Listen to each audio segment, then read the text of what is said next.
Et c'est l'heure, Philippe, de l'info média du jour. Plus de 10 millions de personnes en 3 ans s'y sont connectées via leur smartphone, j'arrive à le dire, dans leur téléphone portable, leur ordinateur ou leur télé connectée. 10 millions, ce n'est pas le nombre de téléspectateurs d'une chaîne de télé, mais le nombre d'utilisateurs d'une plateforme de streaming. Son nom, Molotov, comme un cocktail, un service qui permet d'accéder à plus de 170 éditeurs et chaînes de télévision, gratuitement ou pas, via une application. Pour en parler, nous recevons Jean-David Blanc. Bonjour. Bonjour Philippe. Vous êtes le cofondateur de Molotov avec Pierre Lescure. Vous aviez créé Allociné, là ils font des canals ensemble. Vous avez donc créé Molotov en juillet 2016, plateforme qui vient de franchir le seuil des 10 millions d'utilisateurs. D'abord bravo, vous avez multiplié par 10 le nombre d'utilisateurs en 2 ans seulement, vraiment. 1 million la première année, Ouais. et les 2 années suivantes, on est passé de 1 à 10 millions, donc fois 10 en 2 ans. Ouais. Ouais, il suffit d'avoir utilisé une seule fois la plateforme pour être comptabilisé. Comment on compte le nombre d'utilisateurs de Molotov? On s'inscrit, en fait, ce sont les gens qui s'inscrivent sur la plateforme et qui l'utilisent une ou plusieurs fois. Ouais. Alors après, les gens viennent pas tous en même temps, Ouais. mais pour vous donner un chiffre, hier soir, il y avait 1 200 000 personnes parmi ces 10 millions qui regardaient la télé via Molotov. Le majoritairement en France, comment ça se passe? Ce sont des Français, oui, ce sont des chaînes qui sont destinées aux Français, alors Français majoritairement en France, mais aussi des Français à l'étranger, puisque Molotov permet de regarder la télévision française depuis les pays de l'Union européenne. D'accord. On va venir au contenu. Combien de programmes disponibles sur Molotov? Là, je sais qu'il y a pléthore. On a fait les comptes justement avant d'envoyer ce communiqué. Il y a une 30aine de milliers de programmes disponibles sur Molotov à tout instant, qui sont renouvelés chaque jour, puisque les chaînes diffusent des nouveaux programmes tous les jours. Donc les uns remplacent les autres. D'accord. À quoi ça sert d'avoir autant de contenu? 30 000 titres. Jack, on s'en sort pas avec les 27 chaînes gratuites de la TNT. Comment on s'y retrouve? Vous savez, c'est exactement le problème qu'on a voulu résoudre en créant Molotov.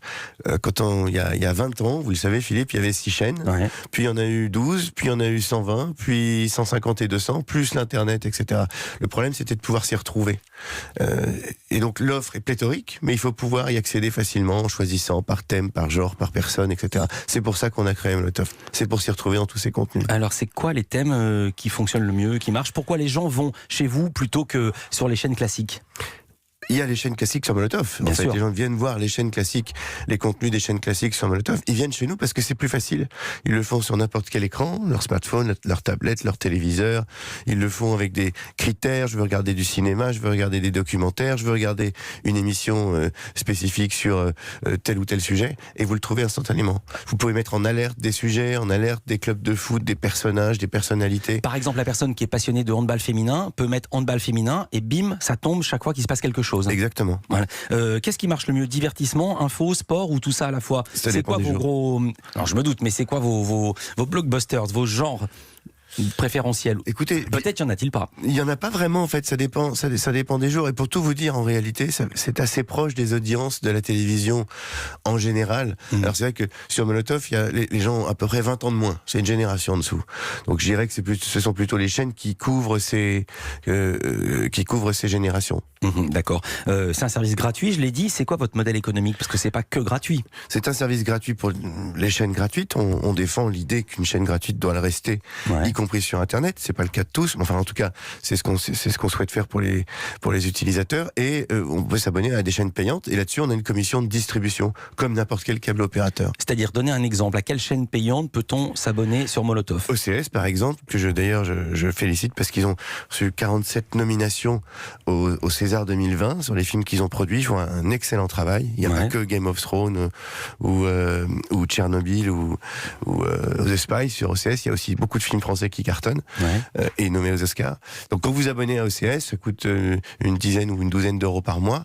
On a une commission de distribution à chaque fois que les gens s'abonnent à la chaîne. De la même manière qu'on peut avoir OCS dans son salon si on est un abonné Orange. Là, on peut avoir OCS sur sa tablette, sur tous ses devices, comme disent les pros, en étant abonné à Molotov.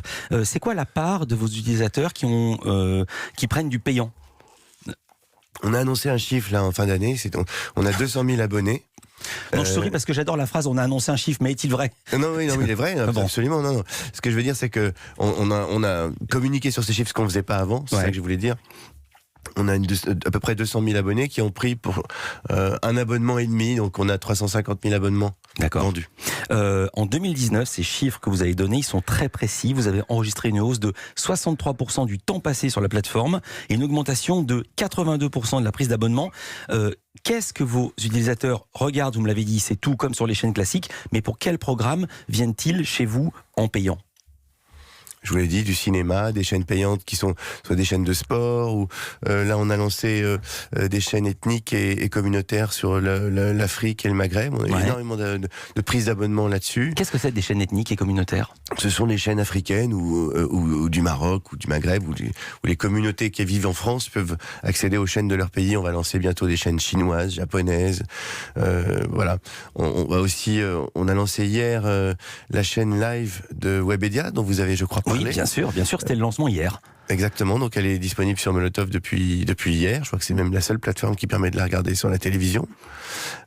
On a lancé une chaîne qui s'appelle Adult Swim avec Turner, qui est sur l'animation qui cartonne. Comment elle s'appelle la chaîne? Adult Swim. Adult comme adulte? Adult Swim. Parce qu'en anglais ça veut dire porno, c'est une chaîne porno? C'est pas forcément porno. Les films adultes, c'est les films porno. En l'occurrence, ce sont des dessins animés. Donc d'accord, c'est pour ça que j'étais très étonné. Donc c'est des dessins animés, mais ça s'appelle adulte. Adult Swim. D'accord. Swim, ça veut dire nager. Nager. Et ça cartonne. D'accord. Ça cartonne. C'est vraiment un très très bon moyen mnémotechnique. Franchement, si j'avais une chaîne de dessins animés, je l'appellerais Nager adulte et je passerais des dessins animés. C'est très connu, Philippe. Bien sûr, bien sûr. Là, on a BFM a annoncé le lancement de BFM Lyon et BFM Lille, qui vont être disponibles également sur Molotov. On a lancé toujours avec Webedia les chaînes un bouquet de gamers pour les gens qui jouent, qui aiment bien suivre l'activité du jeu, avec ES1 et Game One. Enfin, allez, donnez pas tout, vous restez avec nous. Ouais, absolument. Parce qu'après on va parler de gros sous. On peut aussi regarder Molotov par chaîne, on peut regarder la soirée de France 2, Nagui le 20h, et puis envoyé spécial, et ça marche pour toutes les autres chaînes évidemment. On a donné des bons chiffres, il y a aussi une réalité économique évidemment. D'après les numériques, site en ligne plutôt bien informé, Xavier Niel aurait injecté 30 millions d'euros pour sauver la plateforme. Vous-même, est-ce que vous avez remis à la poche? J'ai remis Xavier et d'autres aussi, Razéo, Idinvest au travers de Razéo. L'investissement de Molotov, il faut bien comprendre, ce sont des investissements lourds, à la fois technologiques, à la fois en contenu, et on investit dans le temps. On a créé une plateforme il y a 3 ans où il y avait personne. On a quasiment pas fait de marketing, vous l'avez dit tout à l'heure, en 3 ans, on passait de 0 à 10 millions d'utilisateurs. Bon, c'est que ça répond à une demande, à un besoin. On voit bien que l'industrie change de façon de fonctionner, que les gens consomment les contenus de manière différente avec l'arrivée de plateformes comme Netflix, Disney, YouTube, maintenant Molotov. Les gens veulent accéder différemment au contenu. Et les chaînes de télévision, elles, se sont multipliées, donc il faut faciliter l'accès à la télévision. Tout ça, c'est un secteur en mutation, comme il y a une dizaine d'années la musique, avec l'apparition du streaming. Eh bien, le phénomène qui se passe aujourd'hui, c'est un peu le même, c'est-à-dire qu'il faut des nouvelles plateformes comme Molotov pour distribuer la télévision différemment. Ce sont des investissements importants. Pourquoi ça coûte cher? Ça va être ma question. Pourquoi ça coûte si cher? Parce que technologiquement, ça coûte cher.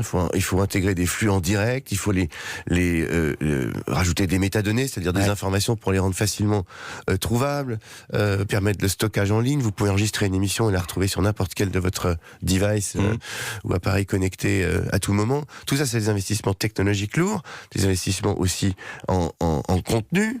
On participe à l'écosystème de l'audiovisuel en versant des droits aux chaînes, aux entreprises de gestion collective. Oui, parce qu'il faut dire, c'est pas du tout une activité pirate. Ah bah non, évidemment. Il y a des accords avec les chaînes. Quand vous parliez du Webedia, vous avez signé un accord avec eux. Absolument. Pour distribuer ce que vous distribuez.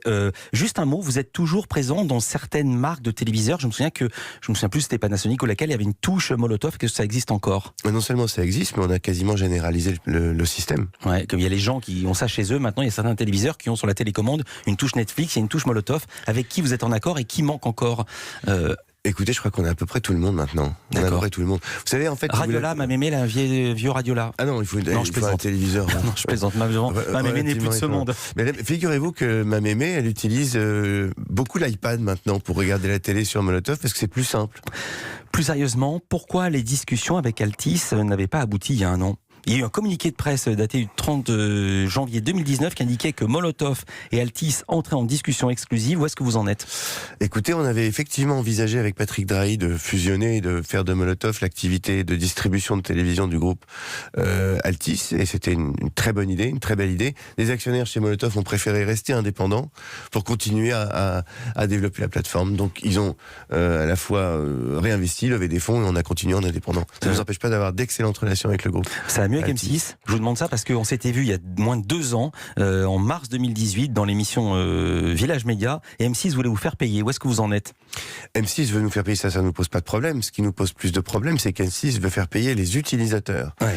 Et on considère que la télévision gratuite doit le rester pour les utilisateurs. Donc on a eu effectivement un petit combat. Vous étiez allé très loin. Vous aviez contacté le ministère de la Culture, le CSA, la direction de la concurrence. On a surtout fait un procès qu'on a gagné. Ouais. Et effectivement, M6 a eu une amende et a confirmé que le caractère de vouloir faire payer les chaînes gratuites aux utilisateurs n'était pas... ils ont été condamnés à ça. Donc, voilà. Votre spécificité à Molotov, c'est que vous êtes leader dans un secteur qui explose, celui des OTT, Over the Top Service. Déjà, concrètement, ça veut dire quoi, OTT? OTT, ça veut dire tout ce qui passe pas par les box. D'accord. Service pas contournement. Pour vous, la télé avec une box, c'est complètement has-been, ou ce sont 2 médias parallèles qui vont avancer de concert? Non, le sens de l'histoire, c'est que tout passe par l'OTT. D'ailleurs, on voit bien que Netflix s'est lancé directement en OTT. Il n'y a pas de box Netflix. Alors maintenant, il y a une application Netflix dans les box qui permettent de rajouter des applications OTT, mais le sens de l'histoire, c'est que tout ça soit intégré au téléviseur. Molotov a été sélectionné parmi les entreprises les plus innovantes de France pour rejoindre l'indice French Tech 120. Ça veut dire quoi concrètement? Ça veut dire que l'État vous donne de l'argent?